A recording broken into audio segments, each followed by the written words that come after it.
Hablemos de Cuba. Aquí tengo unas notas.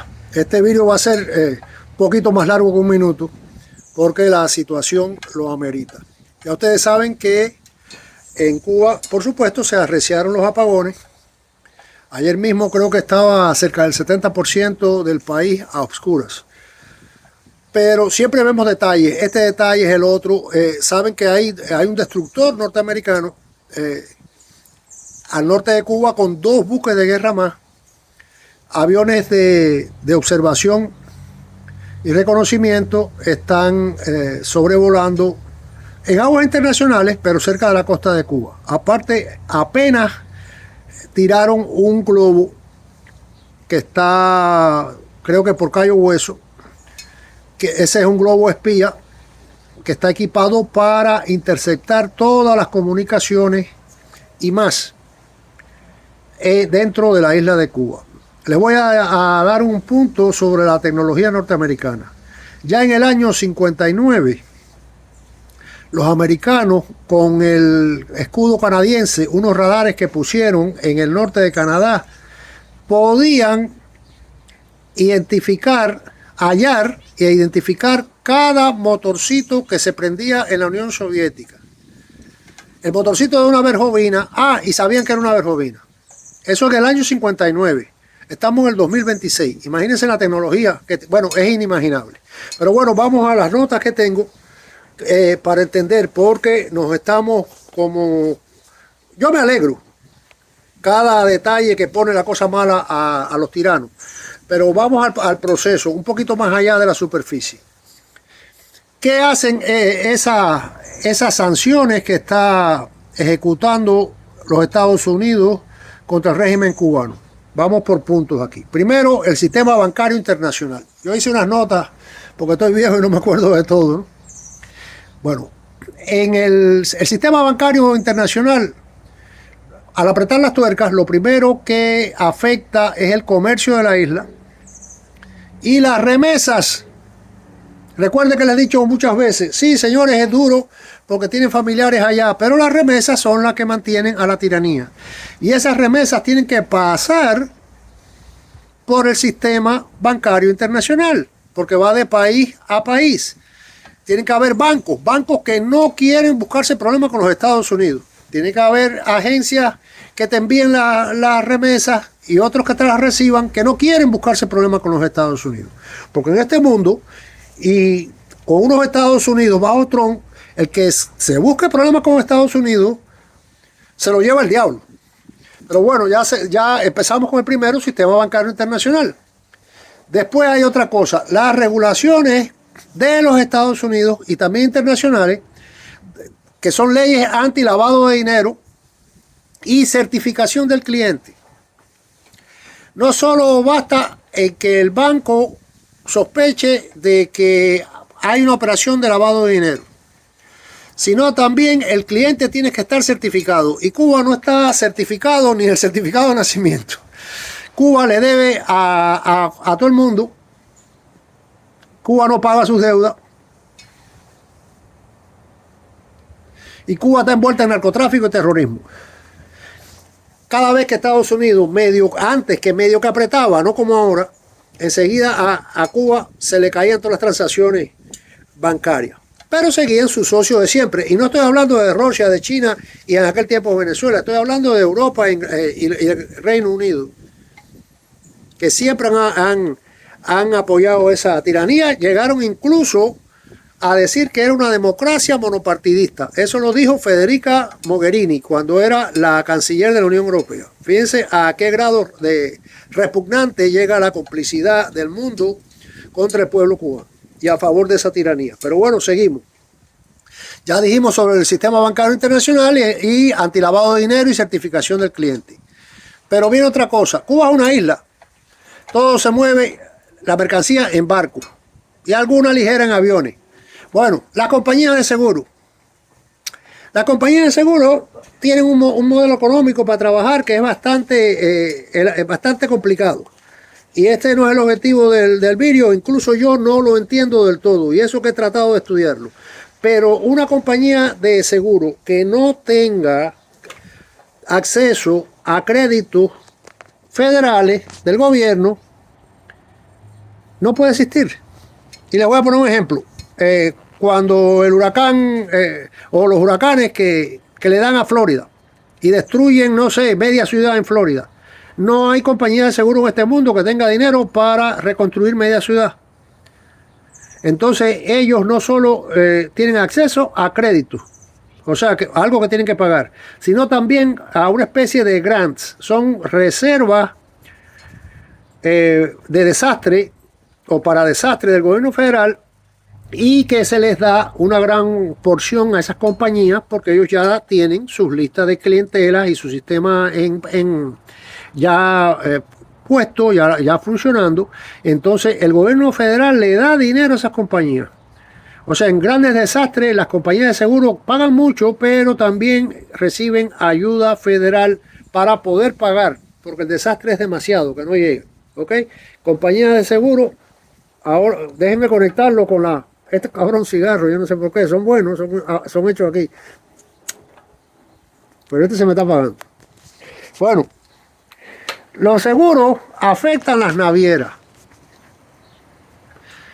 El comercio no es sencillamente tengo este producto, te lo vendo, tienes el dinero, me lo compras. No, hay que transportarlo en un barco y esos barcos tienen que estar asegurados. Igual que tu carro está asegurado, asegurar el barco, asegurar la mercancía, asegurar la tripulación. O sea, es varias cosas que tienen que suceder para que la mercancía salga del punto A y llegue al punto B. Y como yo dije, los seguros, con el apretón que está dando Trump, que los seguros que tienen que contar con el gobierno federal y a la vez con el sistema bancario, y todo se le está negando. ¿Ok?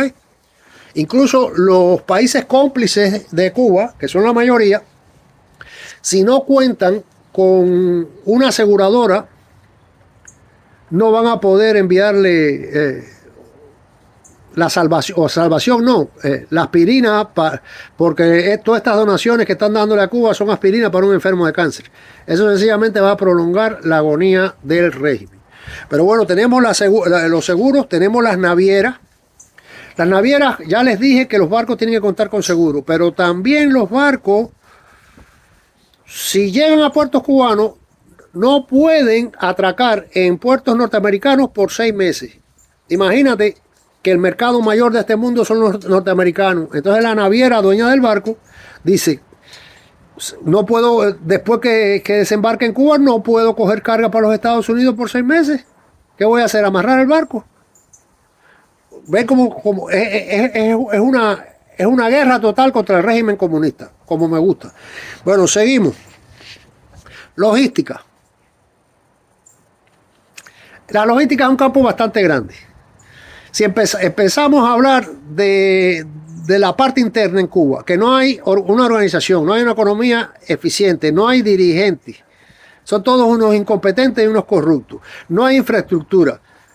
Eso es solo dentro de Cuba. Si sigo hablando de la logística ya desde el exterior y hacia el exterior desde la isla, esto demoraría 1 hora. Pero bueno, eso también es un desastre, pero vamos a hablar de la logística en este problema ya no material.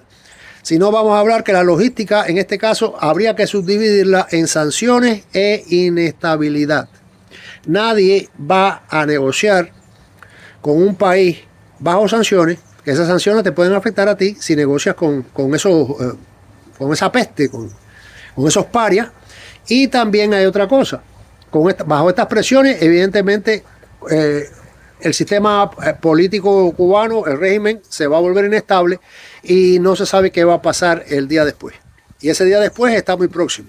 Este año nadie va a invertir un carajo en Cuba ni a prestarle dinero a Cuba ni nada. Sí, puede haber cómplice que diga voy a hacerle un préstamo a Cuba, pero eso es dinero regalado, eso no es préstamo, porque es prácticamente imposible cobrarse. Ahora vamos a hablar otro aspecto, que es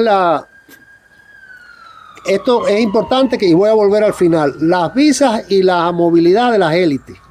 Señores, yo siempre cuando trato de analizar un evento, me voy a los precedentes históricos. Y esto se ha visto en la historia una y otra vez. todos esos regímenes totalitarios, tiránicos, autocráticos, etcétera, ellos empiezan a caer cuando sus propias élites se afectan. Y un presente histórico clásico en nuestra cultura es la Santa Inquisición española. En cuanto empezaron a quemar a mujeres de la realeza y a torturar y a desguazar a nobles españoles, inmediatamente las élites dijeron, espérate un momento, esta Inquisición ha ido muy lejos. Y quitaron la Inquisición. Bueno, en este caso, que me estoy refiriendo a las visas y a la movilidad de las élites cubanas, ustedes saben que descaradamente por parte del gobierno americano, con presidentes tanto demócratas como republicanos, esa gente no solo iba a Europa, venían a Miami y a New York a comprar en los malls. Las víctimas del castrismo veían a los mayimbe castristas, a la familia Castro, a la familia de los generales, incluso a los propios generales, de compras en Miami. Bueno, ya eso se acabó, para ellos y para sus familiares. Ahora, otra cosa que está afectando a Cuba, tecnología y telecom. Cuba en tecnología y telecom está prácticamente paralizada. Ellos adoptaron una tecnología china que evidentemente eso no funciona en Cuba. Quizás en China, pero en Cuba no funciona. Y la isla de la tecnología hemisférica. Nosotros somos el hemisferio occidental, las 4 Américas, y Cuba tiene una tecnología que es completamente diferente. Incluso la televisión cubana, el sistema que tiene, creo que es PAL NTC, creo que es un sistema chino, o sea, es completamente incompatible. Y eso, en una situación de aislamiento, lo hace más vulnerable, o sea, la paraliza completamente. Y añadimos a eso, ya en términos de una defensa que quiere hacer el régimen, sin corriente. ¡Hey, papá! ¡Papá! La perra empezó a joder, porque ve un carro. Bueno, eso la aísla completamente, la debilita aún más. Y no tiene tiempo para hacer un reacomodo tecnológico. Ahora seguimos. La economía centralizada. La economía centralizada no funciona. O sea, ellos no tienen... ¡Papá! ¡Hey! Ellos no tienen tiempo de reorganizar la economía ni de hacer reformas. El chance lo tuvieron cuando Obama y no lo aprovecharon. Ellos se atrincheraron y no aprovecharon. Ellos pensaron que los americanos iban a seguir hablando y no actuando. Y les llegó Trump. Por desgracia para ellos y felicidad para nosotros. Ahora tenemos otra cosa. Esas sanciones, reitero, ahoga la economía. Pero es una economía que ya está agonizando. ¡Popa! ¡Ey! Coño, ese perro no me va a dejar de hacer el video. Ok.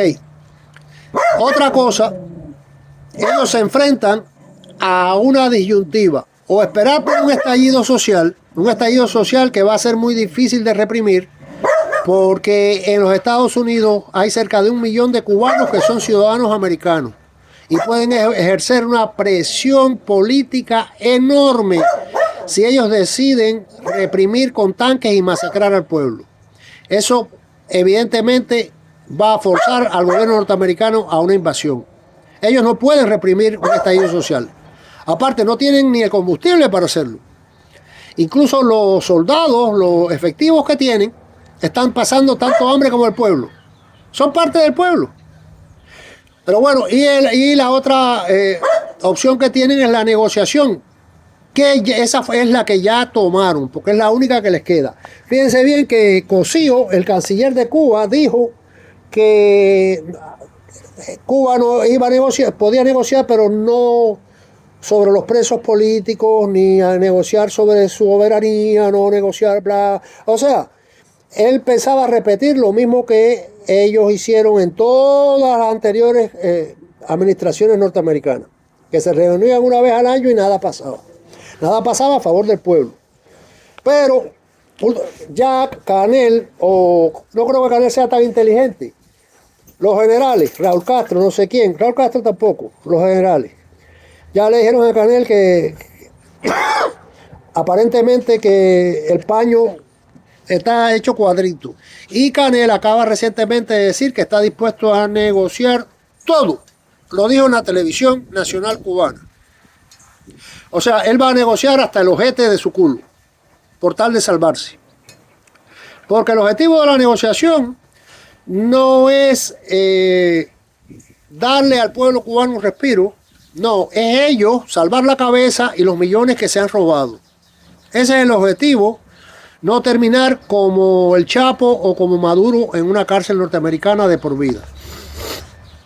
Ahora tenemos otra cosa que, estos son varios análisis que he visto, un resumen en la internet, pero hay algo que yo he notado que lo veo muy fundamental, que Trump tiene que apurarse para derribar al régimen, porque las elecciones de medio término, que es donde se juega la mayoría en el Congreso de los Estados Unidos, son en noviembre.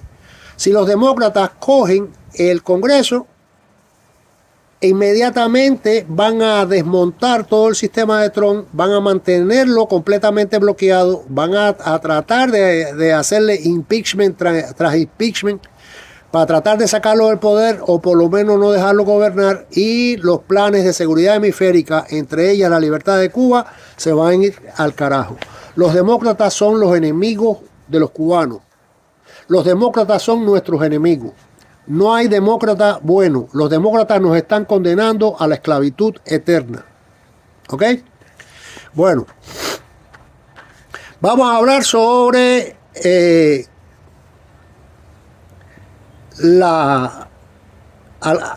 algunas fases que probablemente van a ocurrir.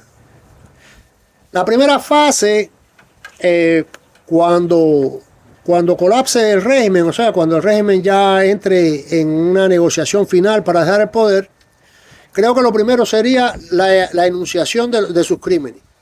Ok, ustedes hicieron esto y esto y esto y esto por 67 años. Después hay que hacer un reajuste del sistema bancario nacional y un reajuste de las relaciones financieras internacionales de la isla, de las aseguradoras, las plataformas de pago, etc. Hay otra cosa, ataques personales selectivos. Esto es necesario. Parece algo cínico o algo cruel y no lo es. Hay personajes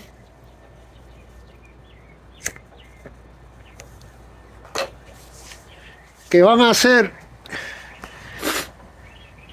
de alto, mediano y bajo rango, que hay que juzgarlos y condenarlos por sus crímenes. Y la ironía del caso es que los grandes culpables van a tomar su avión para Moscú con sus millones. Y no vamos a poder castigarlos porque son los tipos que tienen en la mano todavía el poder, y la única manera de ceder, de hacer que cedan ese poder sin caer en una guerra civil o una invasión norteamericana, es dejarle que preserven su vida y sus privilegios. Pero sí hay que castigar a todos los demás, y ojalá en el futuro los que pudieron huir, perseguirlos por todo el mundo, no solo para capturarlos personalmente, sino para arruinarlos financieramente, y que eso los va a afectar completamente, les va a destruir la vida. Bueno, lo otro que tenemos es if this, that, que es como se dice en programación. Si esto, lo otro. ¿Me entienden? Eso puede ser parcial o total. Por ejemplo, le voy a poner un ejemplo. Eso afecta todo. Pero, por ejemplo, en una etapa de transición como la que está ocurriendo en Venezuela, ¿okay? Hay funcionarios comunistas como este que creo que es sobrino o nieto de Fidel Castro, que lo están preparando, ya es vicepresidente de Cuba. Evidentemente ese es el que va a tomar el poder en una etapa de transición. Ese va a tener que aceptar un estado de vasallaje como Delcy Rodríguez lo está haciendo en Venezuela, o sencillamente se pasa de página y se elimina el personaje y se busca a otro. Pero este punto, si esto o lo otro, es muy complejo y bueno, este no es el objetivo de este vídeo, pero ténganlo en cuenta, porque esto va a surgir quizás en pocos días, porque la situación se está acelerando y entonces hablaré más sobre esto porque es muy importante. Lo otro es la reconfiguración. Una vez que ya hay un gobierno vasallo, subserviente a los Estados Unidos, como el de Venezuela hoy, entonces la presión empieza a bajar. Cada vez que se hace ese gobierno subalterno, o administración temporal, hace un gesto positivo hacia la política de Estados Unidos y sus objetivos, se le eliminan o suavizan algunas sanciones. Si hace algo al contrario, se toman más medidas, se reimponen sanciones e incluso pueden haber también golpes quirúrgicos militares, como el parecido al de Maduro, que se le invitó bastantes veces a negociar y él en su imbecilidad bolivariana se negó. Bueno, tenemos también los posibles escenarios. Los posibles escenarios es una reforma económica del régimen. Para la reforma económica tiene que haber también no ya una apertura política, una transición a la democracia. Porque la base de la prosperidad es la libertad. Si tú no eres libre, si tú no vives una vida libre, tú no eres libre de crear, no eres libre de producir, no eres libre de acumular riqueza. Los inversionistas, sin un país que esté estable, a los inversionistas no les interesa si estás libre o eres esclavo, pero al menos estable. Ya Cuba no lo está y ya no hay vuelta atrás a la tiranía comunista. O sea, los inversionistas van a requerir un sistema democrático. Esa es una. Si estamos hablando de reforma económica, la reforma económica, ya les dije que la condición para que suceda tiene que haber una transición política hacia la democracia. En Cuba, como mínimo, se necesitan más de 150.000 millones de dólares para empezar a reconstruir el país. Recuerde que lleva ese régimen 67 años destruyendo a Cuba. Cuba, antes de Castro, era incluso mucho más próspera que muchos países en Europa. Pero ellos llevan 67 años destruyéndolo. Usted se mete aquí en los Estados Unidos 32 años comprando una casa. Sin embargo, usted coge un bulldozer y en 5 minutos la destruye. Ahora imagínense 67 años destruyendo la casa Cuba. Aquello está completamente desolado. Ahora, la otra, el otro posible escenario es resistencia y deterioro. Viajaré está hablando de la guerra de todo el pueblo. Eso ya lo decía Fidel Castro. O sea, hacer un escudo humano, tirar a los cubanos como carne de cañón contra los americanos y contra otros cubanos como yo. Se forma una guerra civil en Cuba y si yo tengo oportunidad de participar, yo lo haré. Porque aquello hay que liberarlo. Y cuando el mundo entero apoyaba a Cuba, que lo siga apoyando, pero ya están aquietados con Trump. Nosotros no podíamos liberarnos porque no teníamos ningún apoyo. Y ahora lo tenemos. Si por desgracia el país entra en una guerra civil, cada hombre es necesario para ayudar a liberar a Cuba. Pero ¿cuáles son los planes del régimen?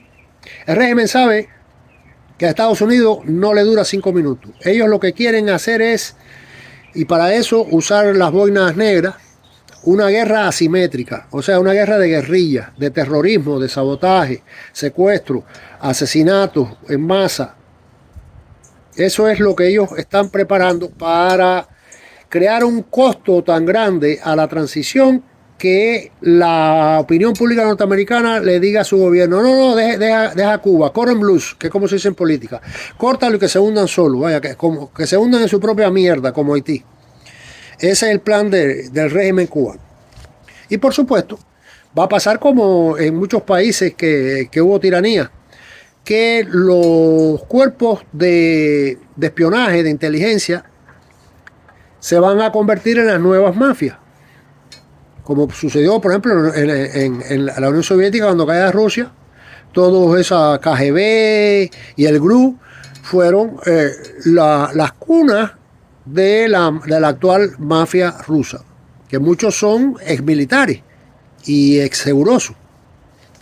Pero bueno, ese tercer escenario de resistencia y deterioro, eso no solo tiene que ver con la ayuda americana. Nosotros tenemos que ayudar a eliminar ese tercer escenario posible en Cuba.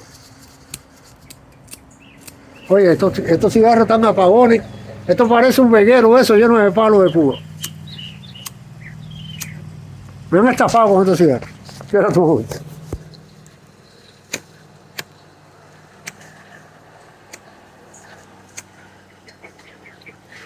No, me cuesta hasta trabajo prenderlo, porque estamos aquí cerca de la playa y el aire es constante. Bueno, vamos a hablar ahora sobre el gran amigote y cómplice de la tiranía cubana, que es México. Fue el primer país en el mundo, en el año 1959, que reconoció al gobierno de Fidel Castro. ¿Por qué? Porque los mexicanos son comunistas. Cuando digo los mexicanos, es el gobierno mexicano, pues. Y México nunca ha cambiado su postura. México es, reitero, en la cosa política es un polo diabólico, es un polo comunista, corrupto, narcotraficante, terrorista, no sé cuántas cosas más. Ellos incluso, cuando digo terroristas, sí, ellos tienen acuerdos con Hamas, Hezbollah, Fatah, con China, con Irán. Entonces México tiene algo. México hace frontera con Estados Unidos y un comercio por esa frontera de más de 100 mil millones de dólares. México, Estados Unidos, probablemente lo va a usar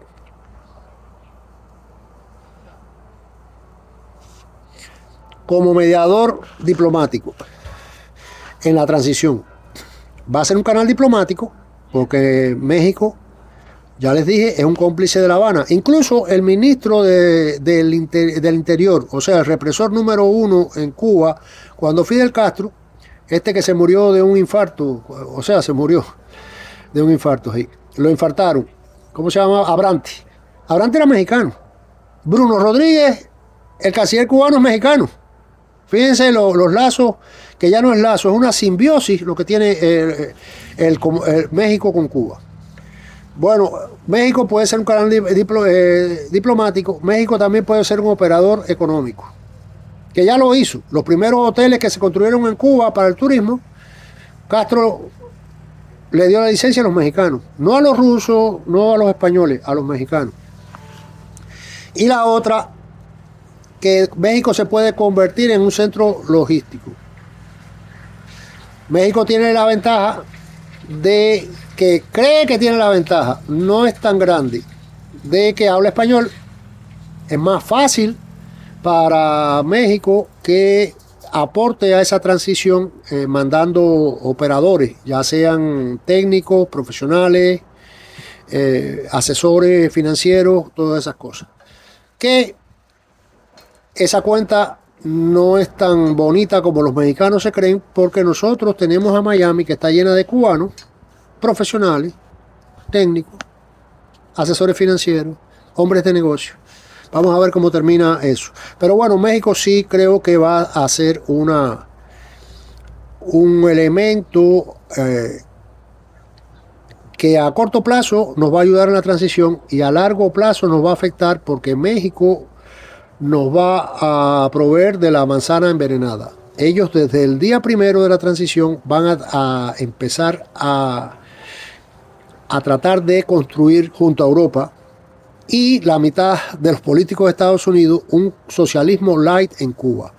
Toda esa gente, todos esos países van a tratar de que nosotros nunca seamos libres, que seamos semilibres. Nos van a llenar el país de chiringuitos, de los derechos humanos, feministas, de las perversiones sexuales, del cambio climático, de los animalistas y por ahí para allá todo lo que puedan. Y entonces esos grupos son los que van a recibir subsidios de un gobierno que a su vez va a recibir los votos a sindicatos, que lo olvidaba. Esos son mafias comunistas, los sindicatos, mafias comunistas. No hay un solo sindicato en este mundo que no sea una mafia comunista. Ok, ahora, con todo esto, ustedes dicen, bueno, el gobierno de Cuba está perdido. Espérate, ellos tienen una carta bajo la mesa, que es la inmigración. La inmigración descontrolada. Siempre que Fidel Castro estaba en apuro, abría las rejas de la prisión Cuba. Ya desde los tiempos de Bush, el 43, o sea, el hijo del viejo Bush, Bush dijo claramente, un éxodo desde Cuba lo voy a considerar una declaración de guerra. Si Bush, que no le interesó nunca la libertad de Cuba, fue capaz de decir eso, yo espero que Trump también lo interprete como tal. Aparentemente ya se están preparando las guardacostas y está el dinero federal para abrir unos campos enormes que albergan a cientos de miles de cubanos en Texas. Esa es la información que tengo, por lo menos aquí local en Texas. Pero bueno, esa es un arma que, si las negociaciones no van como ellos quieren, o preparan la cosa una vez que ellos ya estén volando a Moscú, cuando renuncien al poder, pueden hacerle eso a los Estados Unidos. Y eso va a crear un problema gigantesco aquí en este país. Imagínense 1 millón de cubanos que no hablan el idioma, no saben cómo trabajar, vienen desmoralizados por el comunismo y de momento que caigan 1 millón o más en las playas de la Florida. Eso va a afectar económica, social, políticamente, los empleos, el precio de los alquileres, la paz social, el crimen se va en las calles de Miami, se va a... Y eso sin hablar ya del drama humano de si se tiran más de 1 millón de gente al agua, cuántos miles van a morir tratando de llegar. Pero bueno, eso es más o menos lo que quería decirle, que el panorama de Cuba, si lo ves por detalle, vaya, este vídeo dura no sé 4 horas. Es muy complejo. Ahora, si tú vas al panel, al patrón de cómo se están desenvolviendo las cosas, todas las noticias son buenas. Porque al parecer, este año el régimen castrista pierde el poder. Quizás pierde el poder totalmente ya, que se vayan este año, o pierdan el poder de la manera que, como en Venezuela, que terminen en una posición de vasallaje, haciendo lo que los Estados Unidos quieran, y precisamente Estados Unidos los va a mantener ahí para evitar, como ya dije, una emigración masiva, descontrolada desde Cuba. Bueno, señores, eso es lo que quería decirles. Mira, con el juego de las aranas, este vídeo ya duró más de media hora. El próximo espero que sea solo de 1 minuto, a menos que ocurra algo extraordinario. Hay